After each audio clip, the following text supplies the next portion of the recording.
Pernahkah Anda mendengar kata mumi? Mendengar kata mumi mungkin akan mengasosiasikannya dengan peradaban Mesir kuno. Sebab setelah diteliti banyak mumi berasal dari era tersebut. Mesir kuno telah lama dikenal sebagai peradaban yang memiliki tradisi membuat mumi.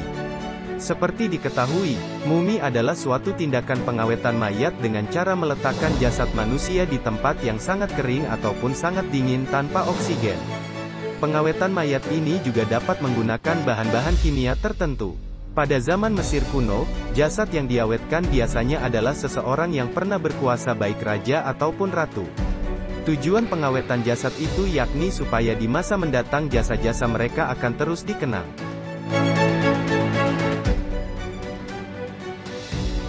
Pada zaman peradaban Mesir kuno, piramida adalah bangunan yang berfungsi untuk penyimpanan para mumi.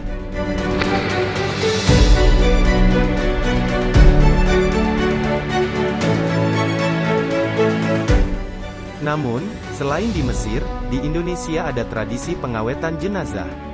Ada beberapa suku di Indonesia yang mengawetkan mayat para leluhur mereka karena dianggap berjasa bahkan dipercaya membawa keberuntungan. Lantas, siapa saja mereka? Berikut ulasan lengkapnya.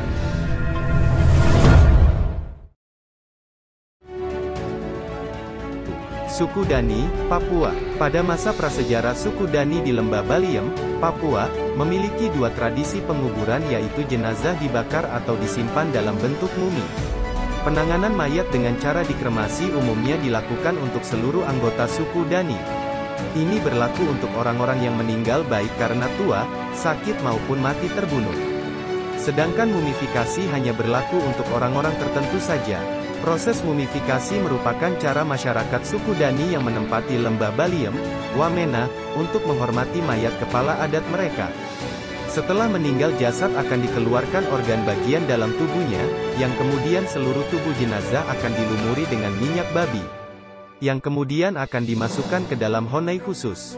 Honai adalah rumah tradisional suku Dani. Jasad kemudian diletakkan di atas perapian, pada umumnya mayat diposisikan duduk untuk dilakukan pengasapan hingga jasad berubah warna menjadi hitam pekat. Mayat yang telah diawetkan tersebut kemudian disimpan di dalam honai, jasad tersebut akan dikeluarkan ketika ada saat ada tamu yang berkunjung atau acara penting. Mumifikasi ini tidak dilakukan pada semua anggota suku, tapi hanya untuk orang-orang yang memiliki kedudukan penting, seperti kepala suku dan panglima perang, atau bisa juga untuk orang yang dianggap berjasa. Prosesi ini juga dibarengi dengan pemotongan ruas jari tangan dari anggota keluarga yang ditinggalkan atau disebut iki palek. Tradisi iki palek adalah cara ekstrim untuk mengekspresikan bukti cinta kepada kerabat atau keluarga yang meninggal. Menurut anggota suku Dani, menangis saja tidak cukup untuk melambangkan kesedihan yang dirasakan. Namun dengan rasa sakit dari memotong jari dianggap dapat mewakili hati dan jiwa karena kehilangan anggota keluarganya. Pemotongan ruang jari dimaksudkan sebagai simbol harmoni, persatuan, dan kekuatan. Bagian tubuh tersebut juga menjadi lambang hidup bersama sebagai satu rumah, satu keluarga, satu marga, satu nenek moyang, satu suku, satu bahasa, satu sejarah dan satu asal. Atau dalam bahasa Papua, disebut Wene Opakima Dapulik Ulai Karek Mekahasik.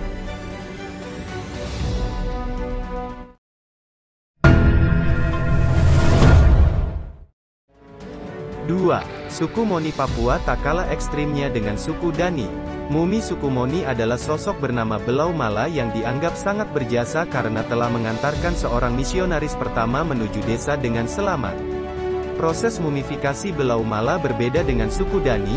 Jenazah terlebih dahulu akan dilumuri dengan minyak babi yang kemudian akan ditaruh di atas perapian hingga akhirnya mayat menjadi mengering dan tidak membusuk. Seseorang dapat menjumpai atau melihat langsung mumi Belau Mala di depan desa, Anda akan dikenakan tarif. Dari uang dari wisata itulah yang nantinya akan digunakan sebagai perawatan mumi dan kesejahteraan suku Moni.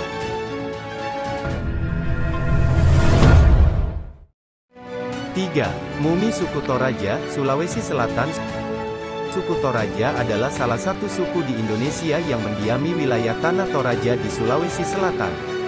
Suku ini sudah cukup tersohor dengan kebudayaannya yang unik. Masyarakat di Tanah Toraja meyakini bahwa kematian merupakan bagian dari perjalanan kehidupan abadi untuk mencapai punya. Punya merupakan istilah surga bagi masyarakat Toraja. Bagi suku Toraja, merawat dan menyimpan jasad keluarga dan kerabat yang telah tiada, akan memberikan keberkahan dan keberuntungan tersendiri bagi mereka yang masih hidup. Oleh karena itu jangan heran, jika terkadang Anda akan menemukan sebuah upacara kematian, yang lebih mewah dari upacara pernikahan. Jasad orang yang meninggal akan dimandikan dan kemudian seluruh bagian tubuhnya akan diluluri oleh minyak ramuan yang terdiri dari dedaunan dan rempah-rempah khusus. Menurut tradisi mumifikasi di Toraja telah berlangsung selama ratusan tahun lamanya, berbeda dengan suku Honai yang meletakkan mayat belau mala di depan desa. Sedangkan jasad suku Toraja, orang yang meninggal akan diletakkan dalam sebuah peti mati yang kemudian diletakkan di gua-gua yang ada di tebing. Pada ritual manene setiap beberapa tahun sekali, keluarga akan kembali untuk melihat dan membuka peti keluarga atau kerabat mereka untuk dilakukan pembersihan dan penggantian pakaian. Ini adalah cara suku Toraja, agar tidak ada perbedaan antara orang yang masih hidup dan yang sudah mati.